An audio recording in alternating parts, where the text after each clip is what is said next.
We just picked over 4 kilograms of blueberries from our bushes, and after sorting out the sweetest and juiciest blueberries for eating, I'm left with all these that are more tart and sour. So let's make this into a blueberry chung. And after washing and drying these blueberries, I'll weigh them and then weigh out the same weight in sugar. I'll add about a third of the sugar to the blueberries, and to help speed up this process, but also to try and get that nice blueberry color, I'm going to mash these as well. Once mashed, I'll transfer to a clean jar and then top with the remaining sugar. Close it up, and I'm going to put this away somewhere out of direct sunlight. This may ferment, and I'll be honest, I'm keen to see if it will. But if you don't want it to ferment, I recommend keeping this in the fridge as the sugar draws out all the liquid from the blueberries. But you're going to have to check back real soon to see the results for this one.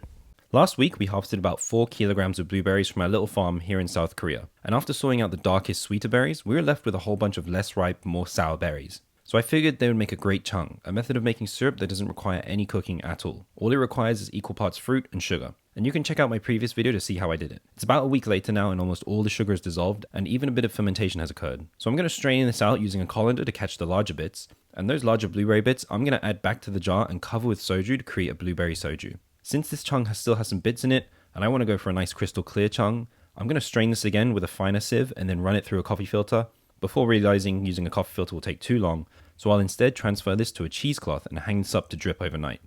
Which leaves me with this crystal clear deep purple chung, which tastes like a mix of slightly unripe and perfectly ripe blueberries. Now there are so many different uses for this for me to choose one, so leave a suggestion in the comments of what I should do with this sour blueberry chung. Let me show you how to make real blueberry soju, using the scraps from blueberry chung. I made blueberry chung a couple weeks ago, and instead of throwing away the blueberry solids, I added it back to a jar and topped it up with soju and left it to infuse. Now if you don't have soju, you can also do this with vodka. Well, now it's been about 3 weeks, let's filter the soju and give it a taste. I'll filter it through a cheesecloth, being sure to squeeze as much liquid out as possible. And first off, I have to say the color of this is an amazing deep purple. Giving it a taste, it's absolutely delicious, sweet and fruity, probably the best soju infusion I've made so far.